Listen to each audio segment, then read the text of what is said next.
Welcome to Let's Face the Facts, the rewatch podcast for the classic sitcom, The Facts of Life. Join us each week as we synopsize, analyze, criticize, and ultimately idolize the show. And now, here's your host of Let's Face the Facts, the wonderful David Almeida. Thank you, Matthew Arter. Welcome back. It's another week, another show. Thank you for downloading and pressing play. Did you notice that I know I didn't have my earphone in for Diana. I don't think you did either. And No, I did. Did you? Mm-hmm. Oh, well, I know she didn't. Mm-hmm. And it separated out the audio just fine. So I'm going to go, we're going commando here. We're going microphone BB. Is that my third birthday present, David?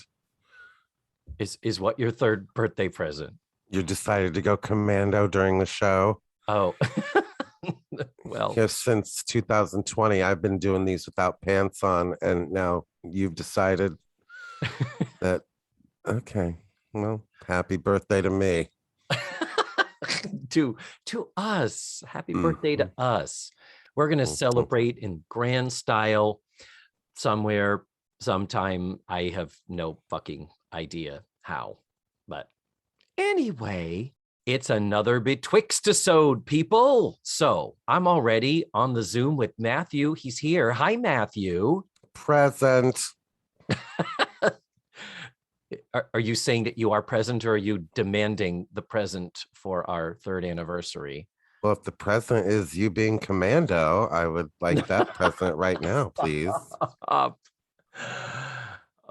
Do you bless. see what he does to me, dear listeners? Do you see? What? Teasing, touch me in the morning, then walk away. So, this is going to be a special change of pace for us, because typically when we do the season premiere, we take some time out of the episode with the synopsis to talk about pop culture and what is going on in the world as we begin a brand new season. And I thought it'd be fun if we sort of broke that out and did it separately.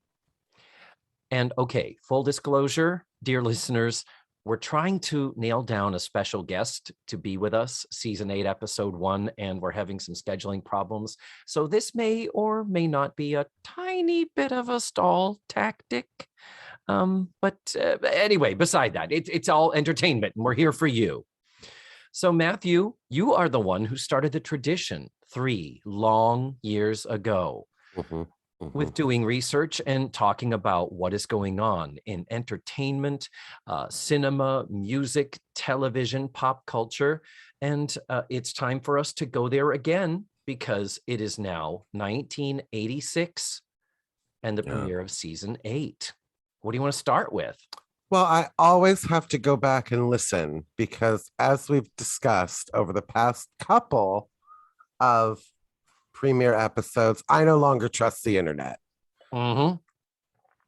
Yeah, the Michael Jackson's Thriller thing was like, how many years? Michael Jackson's Thriller did not show up this year. Oh, good. For the first time since 1982. Michael Jackson's Thriller was nowhere to be found. Oh, bless. But there were a couple movies that showed up in the top 10 list, and then I realized that it was because they were released in December of 1985 that they showed up on 1986's top 10 list. And the timelines are hard to maintain anyway, because award season, when we're looking at the Emmys and the Oscars, it'll be the Oscars 1987, where movies came out in 86, and it's same with the Emmys. My head just fucking exploded. I was like, I don't know what year I'm supposed to look at, and so I gave up. Did you look at box office as opposed to awards? I looked at box office. That is a perfectly viable, absolutely, I am on board for it. Well, to start off, David, I'm gonna take you back to 1986. The fall of 86. The Challenger exploded. Wow. I like to start with an upper. Yeah. Yeah. That was actually in the spring. I was still in high school when that happened. Fall of 86, I was going into college, but we're just talking 1986 in general, pop culture. And Chernobyl happened. The wonderful. I don't know why, but in my head, Chernobyl happened like in the 50s. I don't know why it's in my head that it happened in 1980. I don't know why that was a surprise to me, but anyway, because it seems like kind of a big deal. Yeah, Chernobyl was in, I believe, what was it called then? The USSR in Russia. It was a nuclear power disaster. A power plant exploded or melted, or I don't even remember. Something like that. People like grew like 3 arms or something. And I don't know. Speaking of Russia, have you seen that Gucci commercial? I have not. The Lady Gaga Gucci movie? Oh, that's Versace, isn't it? No. No, it's Gucci. Why don't you ask Google? I'm not going to ask Google. Oh, are you talking about? Yeah, I've seen the trailer of it. Yes. Where she's, I think this is just my prediction. I think it's going to be as laughable as like Madonna was in Evita. You think I so? love Lady Gaga. I love her. I love her, love her, love her. But I think this movie is going to be redonkulous. And just from the commercial, she sounds like she's like planning big trouble for Moose and Squirrel. But Gucci is Italian, right? Not Russian. Yes, but when like she says, it would like in the commercial, Adam Driver says, "It is my name," and she goes, "Our name, sweetie," and it just cracks me up every fucking time she opens her mouth. I am not an ethical person, but I am fair. Okay, Natasha. All right. It's just my prediction. I think she's wonderful. I love Lady Gaga, but I have a feeling this is going to be camp-tastic. I mean, I hope it is in a good way. I have faith in her as an actress. I mean, she's a theater kid. That's the thing that Madonna did not have going for her. Madonna was a dancer and literally had no other talents. Certainly not singing, certainly not acting. And those were kind of learned it as she went along. And thankfully the music caught on a little bit and she worked with some good people, but the acting just, she was just left to drown, unfortunately. But Lady Gaga was a theater kid, so she's got some acting chops. She's got her Oscar for her song and her nominated performance in I want to say Evergreen, and that's not the name of the movie. A Star is Born. Madonna has a Golden Globe for acting as well, but for Evita. Evita. Oh, okay. I don't think Madonna was bad in Evita. I don't think. Oh my God, David! Jesus Christ. Well, comparing it to other Madonna performances, it's fucking Olivier level. Are you kidding? You might as well say compare it to other Evita performances. I mean, Jesus Christ. You got her or Patti LuPone, somebody chewing so much scenery that they're choking on it halfway through the first song. Or Madonna, who's blending in with the scenery, for Christ's sake. Oh, God. Anyway, that didn't happen in 1986. What did happen in 1986? Oh, David. Well, since we're talking about movies, I'm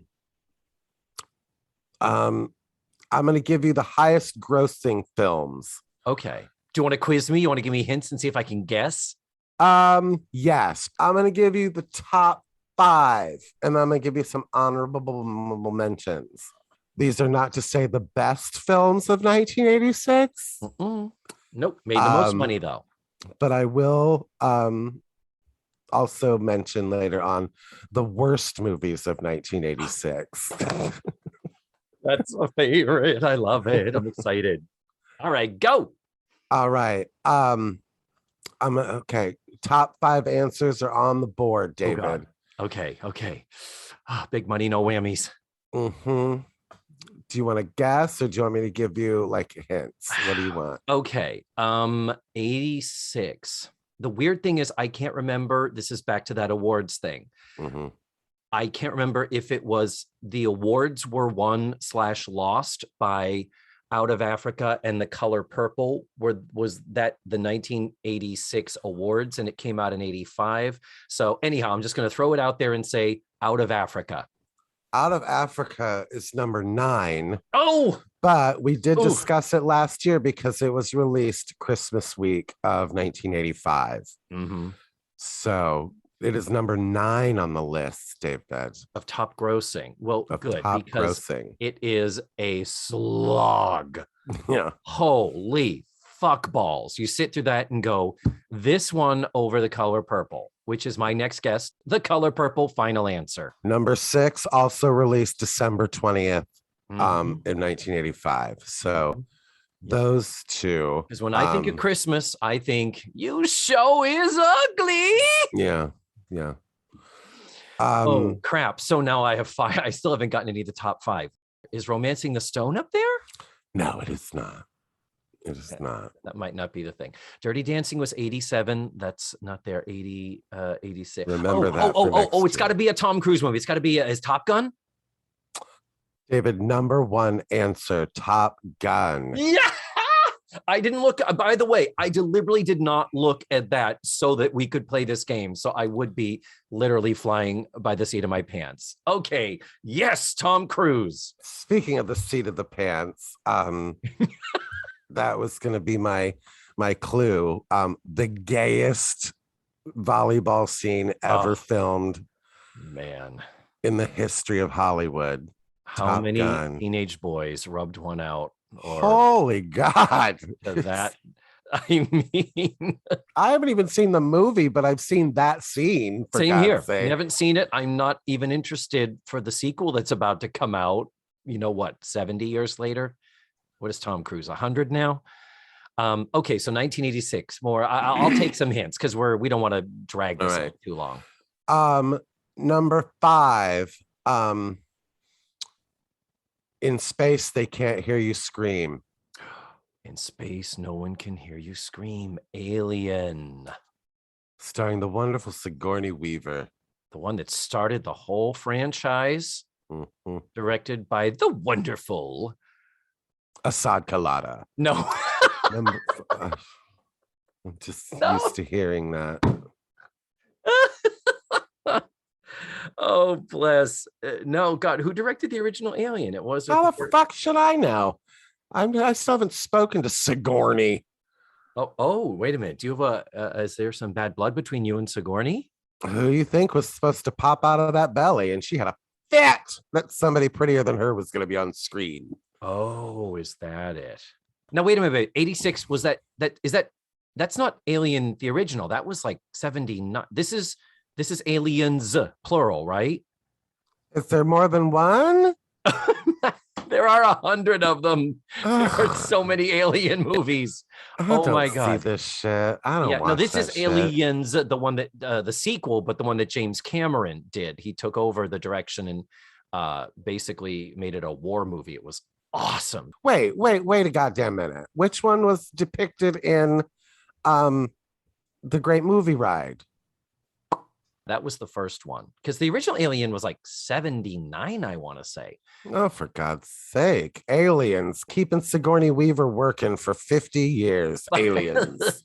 And now she's in the Avatar franchise. And if those movies ever come out, wow. Number 4, David, and this surprised me. You will never get it. Okay. But is it something like Gremlins 2 or something? Or no, it's even worse. What? Rodney Dangerfield, David. Back to School? With the fucking him and Sally Kellerman falling in love, for Christ's sake. My God.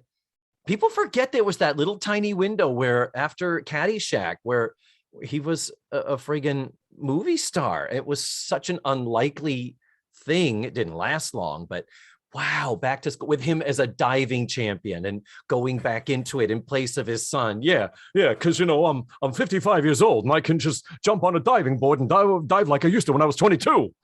But if it's ever on, I do watch it because he's so fucking funny. And like the way they filmed it, like it's so ridiculous. And he knew how ridiculous it was. Like they filmed like a close-up of him going, "Ah!"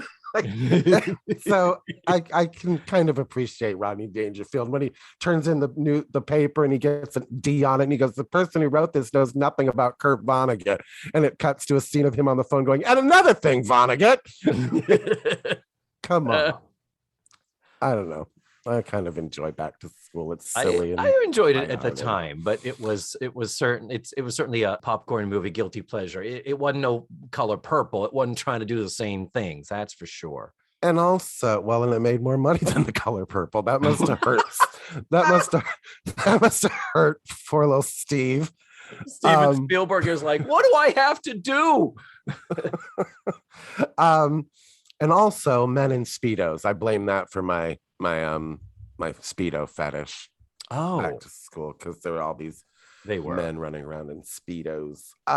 Number 3. Oh God, David. Oh, The Karate Kid Part 2. Oh. Yeah. I mean, it's a good movie. It's fine, but it's just, when you see the sequels, that's so expected. It's like, of course, Karate Kid was a fucking blockbuster. So naturally the sequel, also a big deal. The one where they go to Japan. Yeah.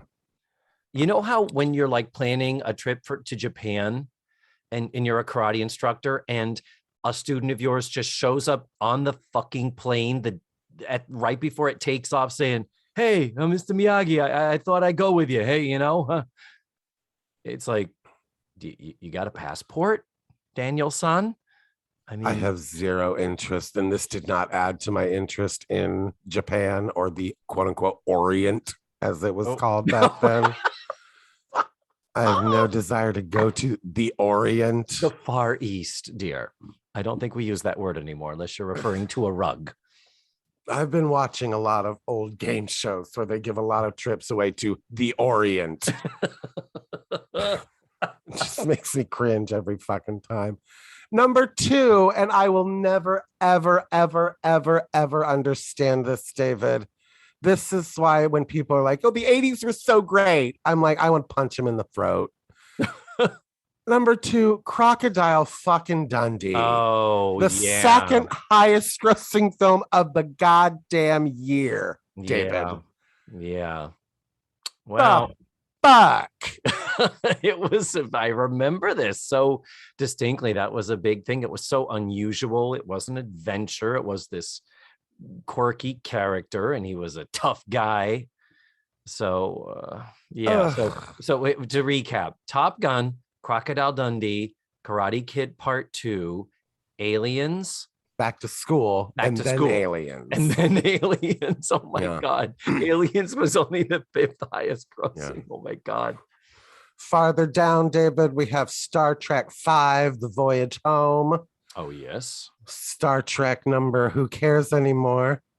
Isn't it 4? Isn't 4 The Voyage Home? I don't know. It's in Roman numerals, David, and I'm American. So... Is it IV? Star Trek IV? Yes, I just remember needing an IV to get through it. It is 4, The Voyage Home, which I believe non-Trekkies love and Trekkies dislike. Okay. I don't know where I fall on that category then. Yeah, I liked it. Ruthless People. Love that movie. This is the beginning of the oversaturation of Bette Midler in Disney films, David. Mm-hmm. Well, its Touchstone is now really taking off. We're about to do all these now that Disney is like, oh, if we just under the banner of another studio, we can release PG movies. And Bette Midler. And another problematic 1980s film rounding out the top 10, David. Ferris Bueller's Day Off. Oh. Did not like when I saw it the first time, like it even less as I have grown into an adult. No, you want to punch that kid in the fucking face. that whole John Hughes thing of parents are idiots. Whatever. And Matthew Broderick, I'm sorry.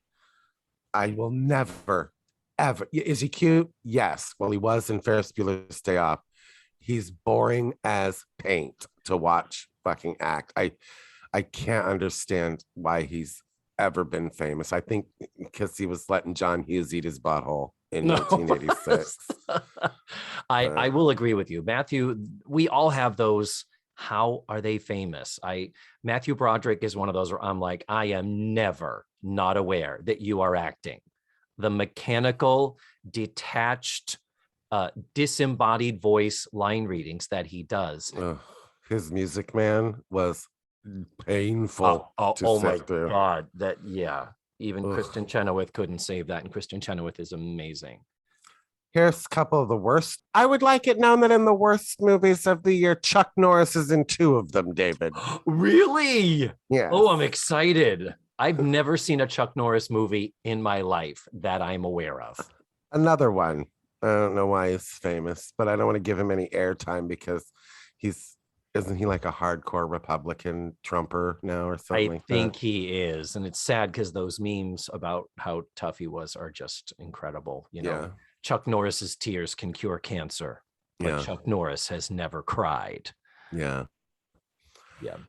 Howard the Duck. One of Okay. the worst reviewed movies of 1986, David. Mm-hmm. Again, right up there. And to me, looking at the top 10, it's a crapshoot. You've got Back to School and Crocodile Dundee, but people thought Howard the Duck was too fucked up. All right. You're so right. You're so right. I get it, I guess. And a movie that I believe I've sat through, but I think it's one of those movies where it's like people are like, no, it is really funny. No, it isn't. It just isn't. Haunted Honeymoon, David. Oh, painful. To me, it's like Clue. People are like, oh my God, Clue is so good. Is it? You shut your whore mouth about Clue. Clue is fucking hilarious. Okay. And is some of the best ensemble comedy work I think ever captured on screen. Haunted Honeymoon, written and directed by Gene Wilder. It had Dom DeLuise in drag. It starred Gene's wife, Gilda Radner, alongside him. And it just sat there. Nothing about it was funny or fun or whimsical. And it should have been in the top 5. But it just, I remember I saw it in the theater. And I mean, I was nuts about Gilda. And I remember being so disappointed just that nothing in that movie seemed to work. And while last year you thought maybe we got our fill of Madonna Ciccone acting in Desperately Seeking Susan, David. But no, this year she came back in Shanghai Surprise. Oh, with her husband, Sean Penn. Oof. He's got stories. Oh my God. Oh, he's got stories. Yes. Just like the level of batshit crazy that Madonna had to have been at that time. Man. The deal is, he's like a gangster and she's like a save a soul, Sister Sarah type from Guys and Dolls. Yeah, because that's Madonna, sure. But yeah, that was poorly reviewed. Who's That Girl was, I think, the one after this that was also I kind of like Who's That Girl. Really? Yeah. And kinda. You're shitting on Clue. How dare you, sir? I never said I had good taste, David. Those words have never come out of my mouth ever. So I'm not here to defend my own personal choices at all. I'm here for it. David, some of the songs from 1986. Would you like to wrap up our movie corner, Matthew? That wraps up two on the aisle, or one on the aisle, please. And, one on the aisle and a gallon of Diet Coke and a 10-pound keg of popcorn. That's the name of my movie review section. So now music, you were saying you want to do music? And unless you want to do here, alternate. Do one of yours. Okay. Let's do theater now. Okay. Broadway shows that opened, once again, we're in the season, the 86-87 season. So it might have opened earlier in the year, it might have opened later, but that's how they're categorized. Yeah. Speaking of, Matthew Broderick originated the role of Eugene Jerome in Brighton Beach Memoirs, and then played the role in the film Biloxi Blues. Well, he's not in this, but this is the third of that Neil Simon trilogy of plays, Broadway Bound. And I want to say Anne Bancroft did the stage version. And at one point, Joan Rivers even took over a little bit later into the run when they needed to sell some tickets. And got wonderful reviews. Joan Rivers got wonderful reviews for when she stepped in. Absolutely. She had been at it a long time. People don't realize stand-up is acting. You ever hear of a Harvey Fierstein play called Safe Sex? Oof. The only thing that it might spawn, it might tweak in someone's memory is it is a trilogy of plays, all AIDS related, and it was a follow-up to Torch Song Trilogy. And the third play within it, called Tidy Endings, was made into a Showtime special. It was like I think it was only an hour long. It was like a Showtime after school AIDS special, and it had him and Stockard Channing in it. It's a 2-person play plus a kid, and it was interesting at the time in the late 80s for Showtime to say, let's do a play about AIDS, because our president never spoke those words and no one else was doing anything about it except the entertainment industry. Musical Comedy Murders of 1940. Never seen it. I've heard of it. I know it's been produced locally, so I guess it's a popular show. A musical that we have discussed on a few occasions, Smile. Ugh, a musical that disgusts, David. Not that we've discussed. A musical that disgusts. I know it's hard to understand with my lisp, but Jesus Christ, what a turd. What a fucking turd. And I've seen it. I've seen the whole fucking show. Oh, really? Yes, it's awful. It's just awful. But that one good song, Disneyland. Not even good, David. Not even. How dare you? It doesn't. You of all people, Mr. I want to run off to Florida and be working at Disney World. Those words never came out of my mouth.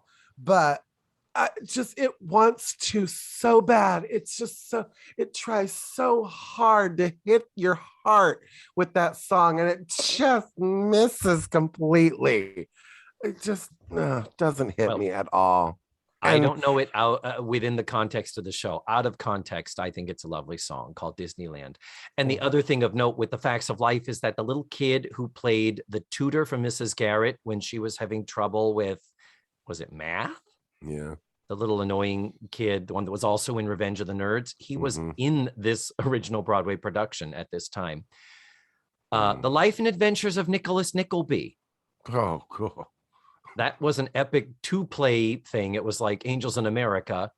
Again, less AIDS in this one. But that one has been produced locally. And it is literally 2 full-length, 2-act, big-ass, cast of thousands, straight plays, not a musical. Yeah.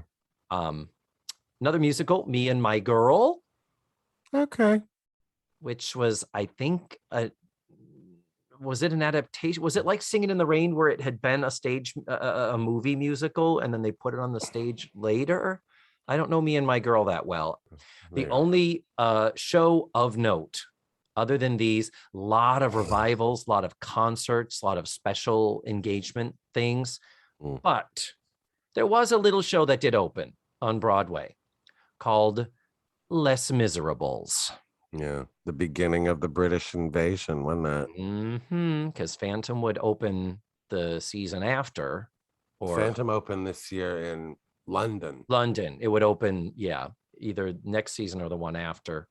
And Phantom is still running. Has it reopened yet? Post-pandemic? Yeah. Well, thank God for that. And that's it. Broadway was just the late 80s was such a steaming turd of a time for Broadway. I used to go into Boston to see Forbidden Broadway, where they would do the show and then try it out before they would take it to New York. And these were the years they started doing Forbidden Hollywood, with doing classic musicals like Mary Poppins and Singing in the Rain, because there was nothing on Broadway. And even with their perennial songs like your Hello Dolly, your Ethel Merman, Mary Martin number, your Tradition, Fiddler on the Roof number, there still was not enough to fill a 1 hour fucking cabaret. Yeah. So yeah, that is the end of Broadway. Literally, and on this podcast. To say the least. What else you got for me? You want to hear what songs were popular in 1986, David? Okay. Whom are you going to sing them as? I wish I could tell you, but I don't know any of them enough. I only know 2 of them enough to sing that I would be able to sing them for you. Then maybe if I know them and I'm able to sing them, in what voice would you like me to sing them to you? The number 1 song, I don't know if I want to give away, but I want you to sing it as her. I want you to sing the rest of them as her. Her. Okay. Dionne Warwick. Oh my God. They just did her on SNL this past weekend. Yeah, they've done her before. She's had her little talk show thing. Right. But this time the real Dionne Warwick came on as a guest. Yeah, she looks great, doesn't she? Is that sarcasm? I don't know if I could have said it any more sarcastically, David. Honey, she's in her early 100s. What do you expect, for Christ's sake? But okay, what the first song is what now then? Sing for me, Number please. Number 1 song of 1986. That's what friends are for? That's what friends are for. Oh, the phenomenon this song was, David. And so it's technically a Dionne Warwick song, even though Dionne and Friends. And David. Friends, but she is the one that gets top billing. She's the one that released it because it was, oh God, dear God help me. It was Gladys Knight. For some inexplicable reason, it was like a fever dream. Dionne Warwick, Gladys Knight, Elton John, and Stevie Wonder just sitting around weirdly trying to out-sing each other. Yeah. And hilarious to me. The video is hilarious. Well, it was kind of a follow-up to We Are the World, wasn't it? As far as songs with multiple people from multiple record labels and all that can kind of come together and be greater than the sum of their parts. So, God, I don't do Dionne Warwick. Who does? I've never done Dionne Warwick. I'm trying to think how I would do her. Well, I have, but it was after a fever dream that I had at a party with Gladys Knight, oddly enough, and Elton John. I was going to say, I believe it was a time I mixed cold medicine, Percocets, and horse tranquilizers. But I think of Dionne Warwick. I'm just playing here. I don't know if I'm going to leave this in the show, but I think of her as being a very frontwards, toothy kind of a, and I never thought I'd feel this way. Na, na, na, na, na, na, na. It doesn't sound like anything. That doesn't. Front forward, and yet at the same time, guttural and unsupported almost. It's so well, because I've never understood Dionne the Warwick. Moment I wake up before I put on my makeup, and my vibrato was wrong. I've got this Broadway thing going on. But I don't have I really don't do. I've tried and failed miserably. I might leave it in the outtakes, but anyway. So now, Elton John, do you sing like Elton John? God, no. That asshole. Oh, no. What's the story there? Elton John, you're going to take money to perform at Rush Limbaugh's wedding.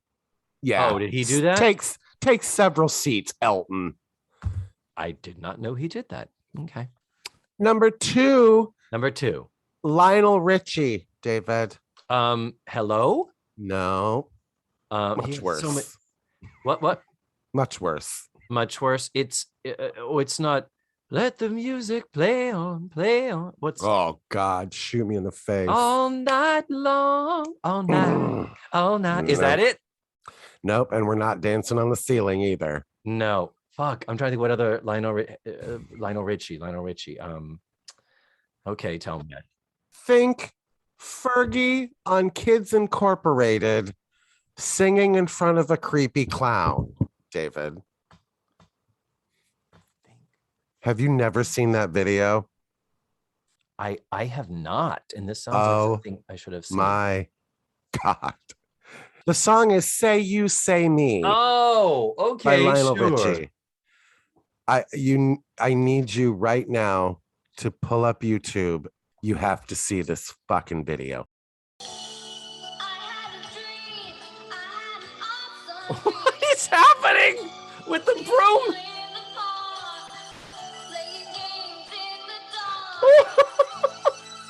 I just needed you to see that because that is some fucked up shit. What was that?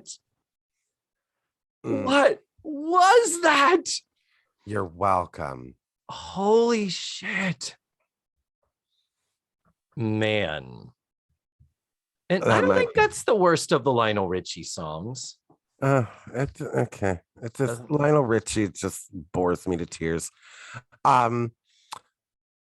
Number 3, I Miss You by Climax, David. Oh, KLY. That's an all-girl group. Was it? I don't know that song, but yeah. Saturday Night Live spoofed them once, and I was like, that's not real, is it? And it was. Yeah. On My Own, Patti LaBelle and Michael McDonald. Again, I don't know that song at all. What a fool it is. Is that who that is? The Doobie Brothers, yeah. What a fool believes to be wise man has a power. Yeah, that's Michael McDonald. I should have asked for all these songs to be sung by Michael McDonald. Oh my God, it's rusty. I haven't done it in so long. Jesus. How Will I Know by Whitney Houston, David. Oh, the beginning. God. Oh, and you just see her and you think, what a talent. God, what is this gift that she was given? Mm-hmm. And all because of some D. It went downhill, David. All because of Bobby Brown's dick. But we should celebrate because let's face it, Whitney Houston has been sober for 9 years, David. No, stop. Oh, one day at a time, Whitney. Oh, fuck. And the last song I have for you, David, Yep. is possibly one of the most confusing, more confusing than Fergie singing Say You, Say Me to a clown on Kids Incorporated. I will share that video. I promise. It'll be on the webpage, by the way. Party All the Time by Eddie fucking Murphy. I remember I was not alone when everyone was watching MTV and we're like, wait, what? Beverly Hills Cop movie star? Eddie Murphy? He's, dude, stay in your lane. And yet people clearly ate it up. It was a big hit. Well, it was 1986, David. Our choices were That's What Friends Are For, Say You, Say Me, On My Own, and How Will I Know? So, I mean, talk about timing. It's a little bit ridiculous, honestly. Man. Well, does that end our music corner? That's all I got, David. I'm going to close out my piece of paper here. Okay. Well, we are now ready to deep dive into the television stuff. And as always, I will preface this by saying I will try not to make this too laborious, boring, and excessively detailed. And chances that I'm going to fail are around 100%. So, what you doing? Okay. So looking back to the just completed 1985-86 season. So we're looking back at the moment. That's important because at the beginning of season 8, we will be looking forward in just a few minutes. But right now we're looking back. When all the chips landed, Facts of Life is still in the top 30. It's still performing well in the Nielsen's. It came in at number 27. And previous season, it had been number 30. It actually came in better. It did better this past season than it did the previous one. So clearly burning down Edna's edibles and changing nights did not cut back its audience. You could also argue it went from one advantageous time slot to another advantageous time slot. And as a reminder, their best season was still season 3. They never topped that. And that was at number 24. But here we are at the end of season 7, where they're only 3 numbers lower. This show is still going surprisingly strong for how long it's been on the air. It's the little engine that could. True. So true.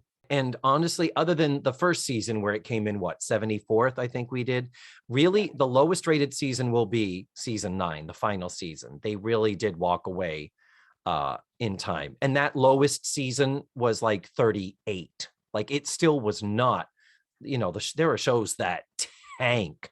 Facts of Life just sputtered along and did its thing. And I mean, wow, that's really impressive.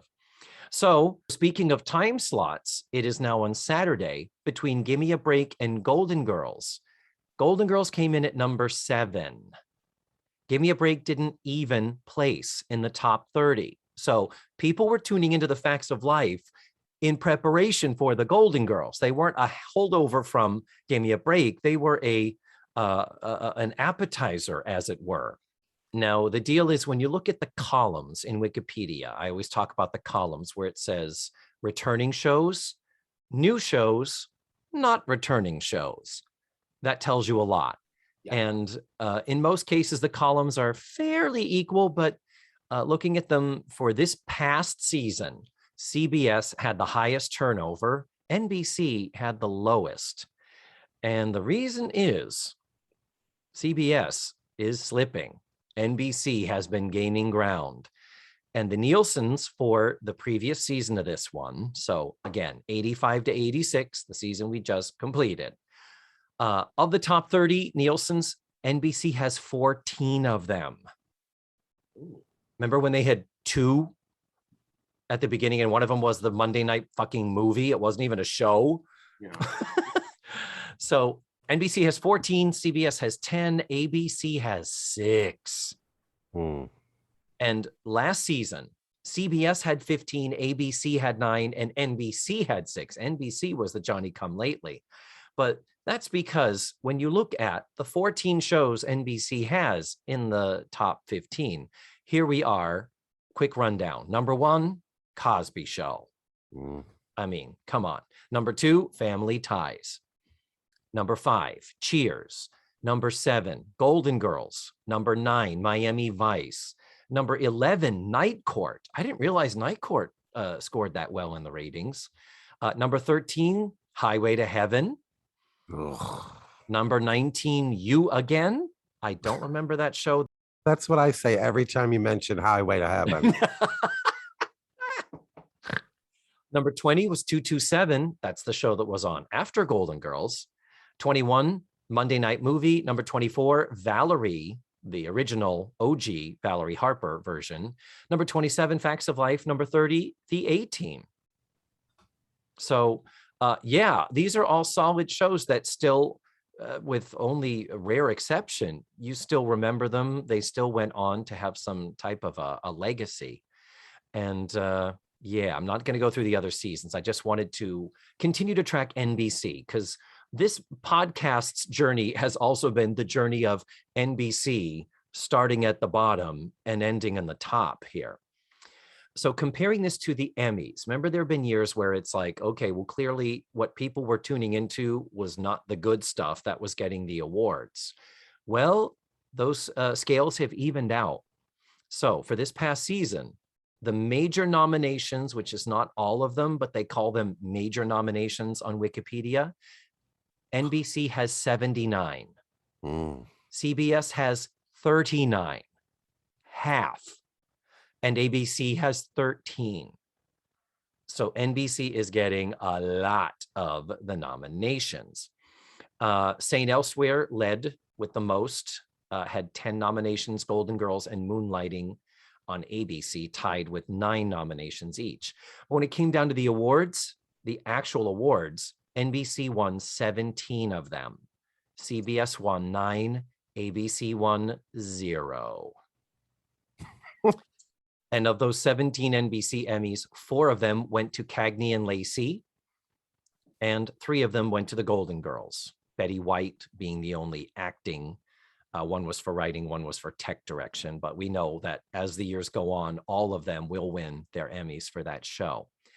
So yeah, NBC is now riding high on the top, and there it is going to stay for quite some time, as we know. And remember, we're still, many years away from Friends and Must See Thursday happening in 93. So looking ahead now to the 86-87 season, now where we are with the Facts of Life and this season we're about to begin. Let's talk about the not returning, canceled shows. Okay. Not returning this season on ABC, Benson, The Fall Guy, The Love Boat. Jesus. I know, it's like, I thought that show ran forever. I don't feel like Love Boat ever was canceled. It just sailed away. I don't feel like it ran forever. I feel like it ended way before 1986. Yeah. Like you're right. In my head, it's such a 70s yeah, show. but It really is an 80s show, yeah. And lastly, Different Strokes. This was that one season that ABC picked it up after NBC canceled it. Well, it's officially gone. And now Facts of Life, with this current season, now is tied with its parent show and will go on, of course, to surpass it in number of episodes. CBS, and these are just selected ones. This isn't a comprehensive list. These are just ones that I think I've heard of and maybe other people have heard of. On CBS, no more Airwolf, no more Trapper John M.D., and the half season Mary, the attempt for Mary Tyler Moore to come back to a workplace sitcom that didn't really take, that came and went all in one season. And on NBC, we are losing Alfred Hitchcock Presents, Knight Rider, Punky Brewster, Riptide, Silver Spoons, and TV's Bloopers and Practical Jokes. oof. But fear not, Matthew. Oh, No. We've lost all of these shows, but let's look ahead and see what is also premiering this coming season to replace these shows. On ABC, The Ellen Burstyn Show. Oh, God. Featuring the wonderful Megan Mullally, before Will and Grace, and playing Ellen Burstyn's mother, even though she was only 7 years older, Elaine Stritch. Head of the Class. That was one that went on for a while. I always enjoyed Head of the Class. I don't know why. Well, you told me they have those musical episodes, which I still haven't seen. You need to show me some of those. Yeah. Elaine Stritch is in one of the episodes that they do. Hair, the musical. Really? Elaine Stritch is one of the teachers that tells him not to do it, and then they find out because her son went to Vietnam, and yeah, Jesus Christ. Very dramatical work by Elaine in that episode.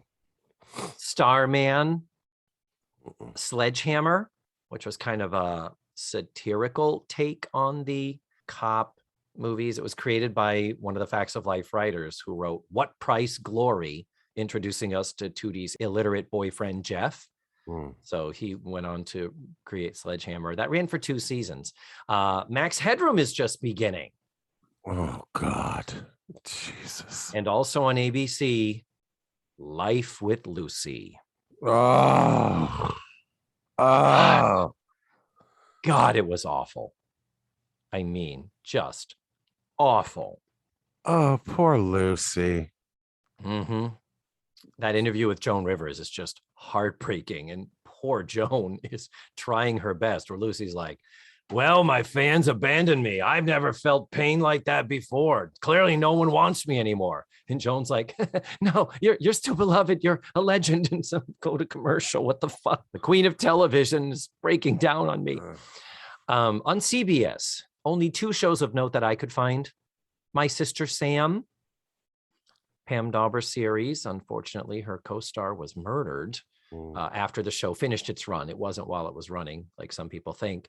And a little show called Designing Women. Oh. That is now about to begin. We're now in the Designing Women years of CBS. On NBC, we have The Tortellis, an attempted spinoff from Cheers about Carla's ex-husband. Oh, yeah. Our House, the Wilford Brimley, Deidre Hall, Shannon Doherty drama. I remember Our House being a big deal because I think they had moved from Fort Wayne, Indiana. Shut up. And I remember it being a big deal in Fort Wayne. They're like, our town gets mentioned in this new TV show. And I remember the little girl saying to Wilford Brimley, I just want to go back to Fort Wayne. And as a child, I remember thinking, why? Why would anyone say that? Oh. Wow. Matlock. There's a show that would run. And yes, it would give birth to Dick Van Dyke in Diagnosis Murder. That was a big franchise. You know, Murder, She Wrote has been running for a while now, so that's a good pairing. LA Law, Susan Day, Harry Hamlin. La La. Huh? La La. Is that what you call it? La La? That's what Rose called it on the Golden Girls. Every Wednesday, I watch La La. Amen. Sitcom featuring the wonderful Sherman Hemsley, and a show that we know was watched very, very loyally and faithfully by a certain young boy named Matthew in Fort Wayne, Indiana. Alf. Oh, God, I loved Alf. God, I loved Alf. I don't know why. It's unwatchable, David. Yeah. And when you read about it, and I know I've said this a million times on here, but like the poor human actors on that show that just, it only ran like 3 years or something, I think, Alf. Mhm. But like, because the human actors were so fucking done doing nothing but setting up a fucking puppet for jokes. And you watch it now and you're like, oh my God, they're right. They never got a laugh. The humans never did anything interesting. Everything was about that fucking puppet, and how hard it was to film, and how difficult the guy who played Alf was about. Anyway, God, I had an Alf doll and everything. It was the best day of my life when I got my Alf doll. But that's just it. Those are our things that were so dear to us as kids. And it's like, okay, we need to leave them there in our childhood, because when you re-examine them, holy shit. We've talked about what is going to be next for this podcast after the Facts of Life is over. I cannot find a show that has a high nostalgia factor for me that is also watchable. They're all really bad. Yeah. But yeah, that covers all of the new shows premiering on all 3 of the networks. Oh, but wait, Matthew, hold on 1 second. This just in. This is 1986. Mm-hmm. There is a brand new 4th network. Oh, God. The new kid on the block, Fox Television. This is the year that all started. Oof. And of the notable shows that premiered, 21 Jump Street, which started the careers of Johnny Depp and Richard Grieco. Married with Children. That was one of the first shows out the gate for Fox. That ran for 11 years, kids. That ran as long as fucking MASH. And had almost as much impact, I think, on society. Ed Smash. And the Tracy Ullman Show premiered. I Uh, don't remember if it was this first season when they hired this cartoonist named Matt Groening to do these ridiculous cartoons in between the sketches that became The Simpsons, that is still running today. Again, go back into 1986. Picture the year 2021. Can you imagine that far in the future? No, impossible. That's not even a year. It is still running. Mind-boggling. I have not sat through a single. It's like things that Matthew completely missed the boat on. The Simpsons. I completely missed it. I don't find the humor in it. I don't think it's funny. I don't think it's interesting. I just don't fucking get it. Elizabeth Taylor was on it, for Christ's sake. Yes, she was the first time we ever heard Maggie speak. Yes, that was a big deal. I loved it. I thought it was really fun and funny, and I just fell away from it. And now at this point, it's just so overwhelming to try and catch up on, 24 seasons I missed. So I have started going back to the gym to try and get back on the elliptical, and I'll watch TV on my iPad. I'll download a show and have it. And I'm thinking, well, Simpsons certainly enough there to get me through if I want to start going through that whole show. That might just happen. Yeah, we'll see. That's the best way to keep me off the elliptical. Well, that is my TV deep dive, Matthew. And that's, I think, is going to bring our 1986 pop culture societal exploration to an end. Except we still have one more thing that we have to do. What? We have to talk about the ages of the characters and the actors. Okay, got it. Yep. Mm-hmm. Okay, try to conceal your excitement. I will. So, Charlotte Rae is 60.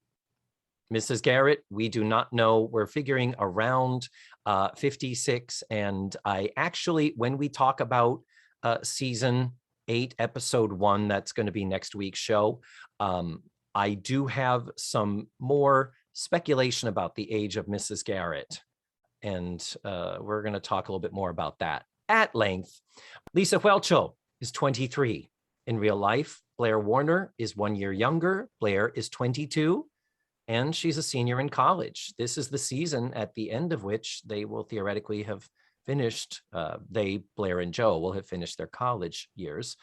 Nancy McKeon, 20 years old. Remember, she is 3 years younger than Lisa Whelchel in real life, and she's playing 22. Joe Polnicek is 22, like Blair, college senior. Mindy Cohn is 20. Natalie is 19, and she's in her second year out of high school. She's not going to college, of course. And Tootie entering college.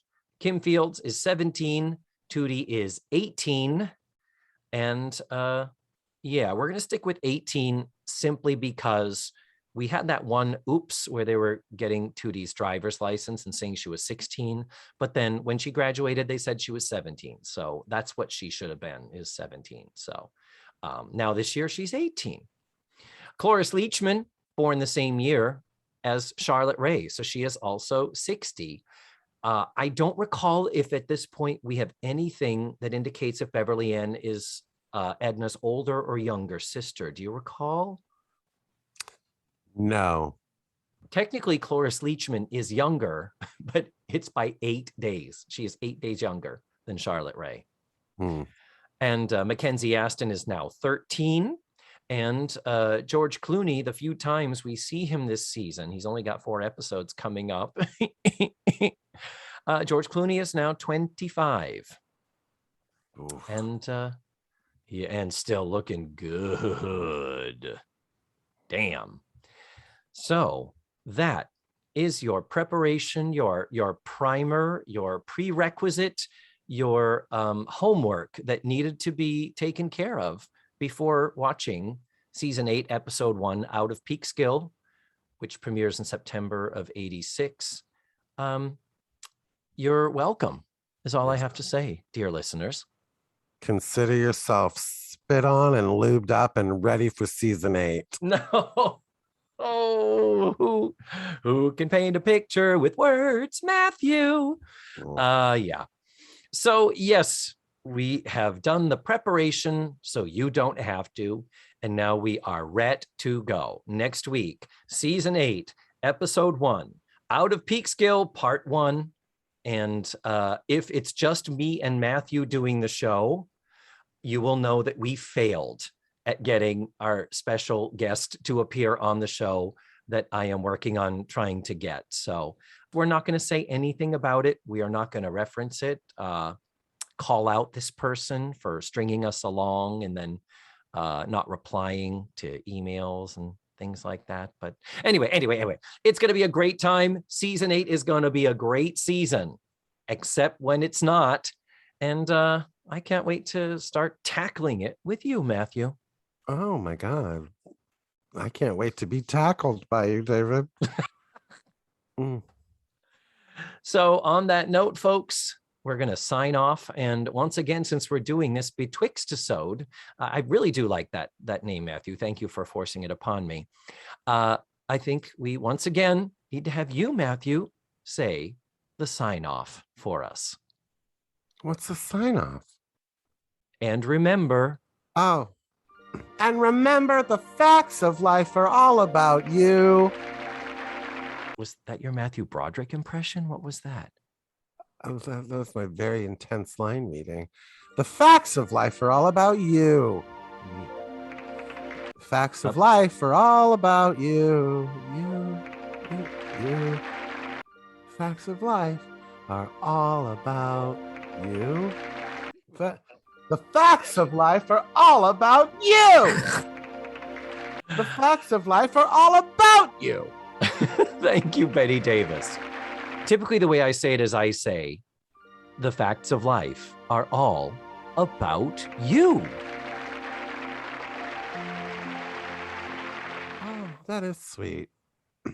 I usually turn it off when I'm done talking so I don't hear the end. So that's good to know. Oh. Let's Face the Facts was created, produced, written, hosted, and edited by the wonderful David Almeida. Our theme song was beautifully arranged and recorded by Ned Wilkinson. Please visit FaceTheFactsPod.com for supplemental photos and videos, links to social media, and ways that you can support the show. And don't forget to subscribe, rate, and review. This is Matthew Arder saying tune in again next week for another thrilling episode of Let's Face the Facts.